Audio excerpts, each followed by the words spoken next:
Wellness has become a really big category. There's tons of influencers on social media and companies in that space with product recommendations and advice, but it can be so hard to know what's really good for you and what just looks good for marketing. Karen Howard, Executive Director of the Organic and Natural Health Association, she is joining us now. Karen, thank you so much for joining us. Oh, it's my pleasure to be with you. Karen, let's talk about some of the advice on how people can take care of themselves. Walk me through what we really should be focusing on. Well, obviously, the most easy thing to think about, right, is good rest, good food, good, just taking care of yourself through exercise. And I think we all do that pretty well. But at the same time, with all these rising costs, we're sort of like hesitant to go spend money when we think we don't need to, whether it's going to the doctor for, whatever. And everyone needs to take care of themselves. And I think what we're here to share today is how supplementation can really support your health significantly. As long as you know how to source your ingredients, what your levels are, and where to buy these products. Yeah, that's exactly right. So let's start with the basics. What does smart self-care really mean? Smart self-care means that you have an understanding that everything that goes into your body has an impact on what your health outcomes will be. So in that case, what we find is that almost all of Americans are deficient in omega-3.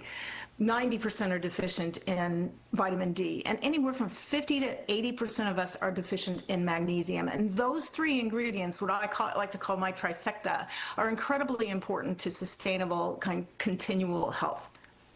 Karen, I've seen on social media a lot of folks, they are turning into supplements right now, and they are taking a lot of pills, but it can get confusing very fast. People often think it's more expensive or labeled organic, that it's safer. Is that actually true?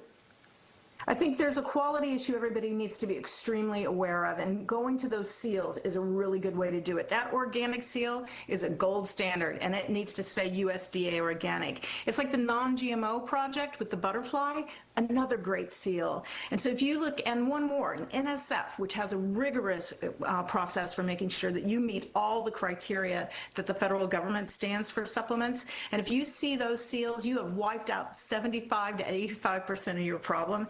Plus, you have the added advantage of natural grocers being in your backyard, and they are a member of ours, and they have amazing staff that can help you wade through this large amount of data and information. Karen, very good information there. You were talking about some of the missing key supplements. What are the most common gaps, and how can people fix to do that?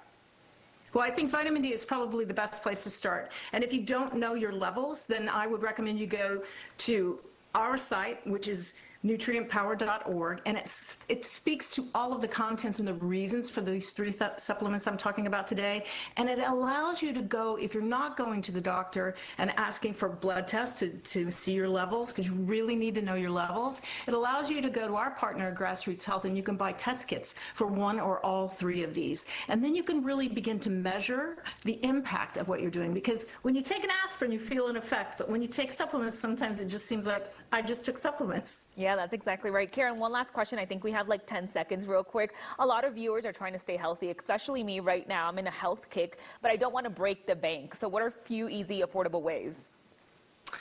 Eat well. I mean, if you're going to do vitamin D, you can do it in the sun. Most people don't like that, and save yourself some time and money. But, where you skimp, it's like if you want to work out instead of going to a gym, yes, but you can't short yourself on food and nutrition.